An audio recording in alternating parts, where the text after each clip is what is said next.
Live షోకి తిరిగి స్వాగతం. ఇక ఏపీలో కానీ ఇతరత్ర సినిమా రంగంలో తాజాగా జూనియర్ ఎన్టీఆర్ వర్సెస్ బాలకృష్ణ వివాదం కొత్తగా మళ్ళీ మొదలైందని ఆ మధ్య కలిశారన్నారు. కానీ మళ్ళీ ఇద్దరు సినిమాలకు సంబంధించి నాన్నకు ప్రేమతో అనే సినిమా రిలీజ్కి సంబంధించి థియేటర్లో అందుబాటులో రానియకుండా తీసుకున్న వాళ్ళని వెనక్కి తీసుకోవడానికి ఒత్తిడి చేస్తున్నారంటూ కొన్ని పత్రికల్లో కథనాలు వస్తున్నాయి.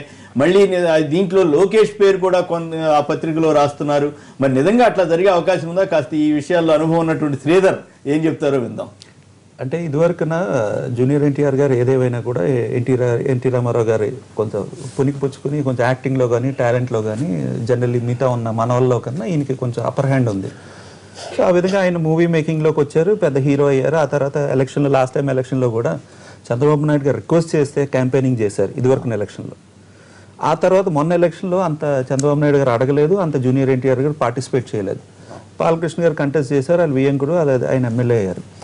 ఇది ఏదేమైనా కూడా ఈ సినిమా ఫీల్డ్ నడుస్తుంది నిజంగానే 100% సార్. ఈ సినిమా ఫీల్డ్ ఎలా ఉంటుందంటే, ఒక సినిమా పెద్ద బడ్జెట్ సినిమా అంటే జూనియర్ ఎన్టీఆర్ పెద్ద బడ్జెట్ ఏంటి, నాగార్జున గారు పెద్ద బడ్జెట్, న్యాచురల్లీ బాలకృష్ణ గారు డిక్టేటర్ మూవీ కూడా పెద్ద బడ్జెట్.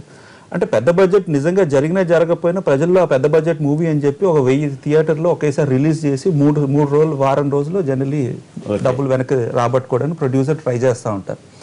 మీకు ఈ విషయంలో ఏంటంటే ఇదివరకున కూడా ఒక ప్రొడ్యూసర్ బెల్లంకొండ సురేష్ బాలకృష్ణ జూనియర్ ఎన్టీఆర్ పోటీ ఇంకో హీరోకి పోటీ ఇలా పెట్టి జూనియర్ ఎన్టీఆర్ మూవీని బలదూర్ అది ఇది అని చెప్పి కొంచెం ప్రజల్లో రెచ్చగొట్టి ఆ మూవీ చేశారు. అప్పుడు కొంచెం ఇబ్బంది కలిగింది.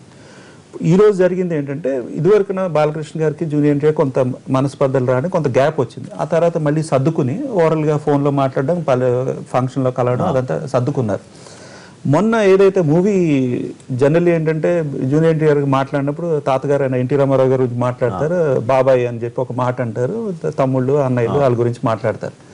మొన్న ఏదైతే మూవీ నాన్నకు ప్రేమ దాంట్లో బాలకృష్ణ గారి గురించి ఏ మాట అనలేదని చెప్పి పెద్దగా హైలైట్ అయింది. అంటే జనరల్గా అనుంటే బాగుండేది, అనలేదు.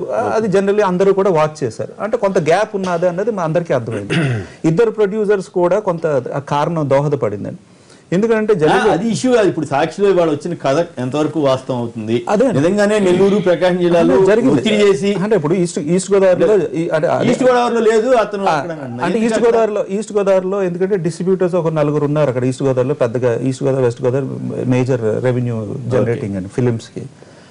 అక్కడ ఏంటంటే ఒక 4 దగ్గర 30 థియేటర్లు 40 థియేటర్లు 30 థియేటర్లు అలాగా వాళ్ళ లీజ్ హోల్డ్స్ లో ఉన్నాయి. సో వాళ్ళు కదలలేదు. ఏదేమైనా కూడా 13న జూనియర్ ఎన్టీఆర్ వస్తున్నది. జనరల్లీ రెవెన్యూ ఎక్కువ జూనియర్ ఎన్టీఆర్ ఉంటుంది అనే ఇంప్రెషన్తో జనరల్లీ 13 కొత్త సినిమా వస్తుందంటే అది రిలీజ్ పండగ సీజన్ బాగా రెవెన్యూ వస్తుంది. 14th Balakrishna dictator, 15th Nagarjuna. మన పేపర్లో వినికిడిని లేదా మనం చూసింది లేదంటే నాకు కొంత నేను వెంటనే పేపర్లో వచ్చింది నేను కనుక్కున్నాను జరిగిందా లేదా అంటే 2-3 థియేటర్లు కానీ ఒక 10 థియేటర్లో కానీ కొంత ఇన్ఫ్లుయెన్స్ ఒత్తిడి చేశారు. ఒత్తిడి చేసిన వాళ్ళే చేశారా? తెలుగుదేశం వాళ్ళు చెప్పినట్టు లోకేష్ ప్రమేయం కూడా ఉండే అంటే లోకేష్ ప్రమేయం అంటే కొంచెం యాక్టివ్ గా ఉన్నారు. ఇప్పుడు ఇంకో పేపర్లో కూడా మొన్న ఇంకో పేపర్లో కూడా వచ్చింది, ఆయన క్యాబినెట్ ముందర వచ్చింది, మళ్ళీ క్యాబినెట్ మినిస్టర్ అవుతున్నారని కూడా వచ్చింది. అంటే జనరల్లీ అంటే ఒక పెద్ద ఆయన కొడుకు కొంచెం యాక్టివ్ గా పాలిటిక్స్ లో కానీ ఫిల్మ్ మేకింగ్ లో ఉంటే జనరల్లీ ఏదో చేస్తున్నాడని ఉంటారు.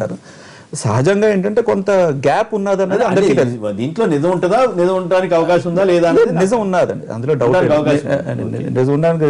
అందులో అంటే గ్యాప్ కూడా ఉన్నది. ఆల్ ఇన్ ది పాలిటిక్స్ ఇది కూడా సినిమా కూడా అంటే అంటే దాంట్లో ఎంతో మిళితమైన రెవెన్యూ, చాలా మిళితమైన డబ్బు కూడా చాలా కష్టపడి ఇప్పుడు మొన్న అంత ముందర ఒక 3 సినిమాలు సక్సెస్ అయితే మంచిదే కదా గొడవలు. అంత ముందర 3 ప్రొడ్యూసర్స్ కూర్చుని వేరే సినిమాలు 3 రోజులు వారం గ్యాప్ పెట్టుకున్నారు.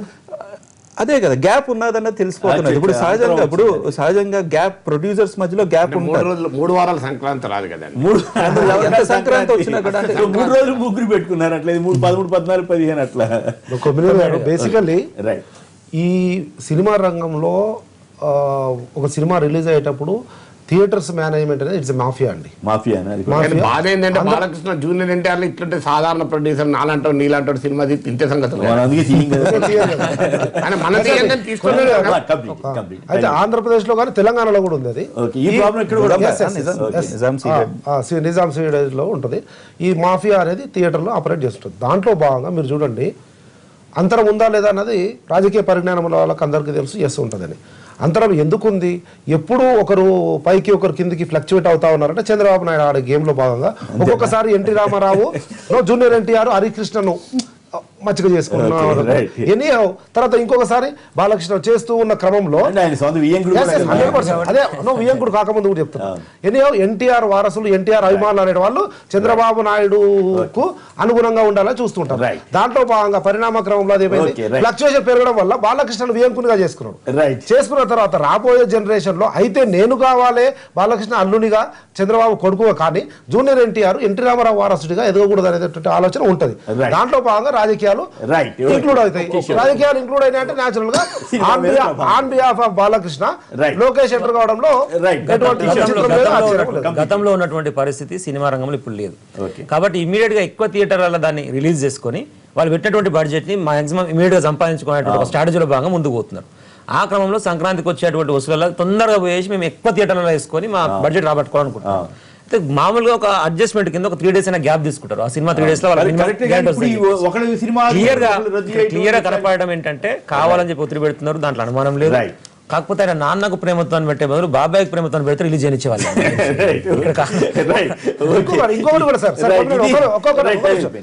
లోకేష్ గారు ఎవరైనా కానీ ప్రయత్నం చేసినప్పుడు నెక్స్ట్ డే నాగార్జున గారు ఉంది సోగ్గాడే చిన్న ఆయన ఆ థియేటర్ ఎందుకు లాక్కోవడానికి ప్రయత్నం చేయడం లేదు, జూనియర్ ఎన్టీఆర్ ఎందుకు లాక్కోవడానికి. ఇది నేటి వార్తా విశ్లేషణ కార్యక్రమం. నాగేశ్వర గారు, సంపత్ గారు, శ్రీధర్ గారు, కిషోర్ గారు అందరికి కూడా ధన్యవాదాలు. నమస్కారం.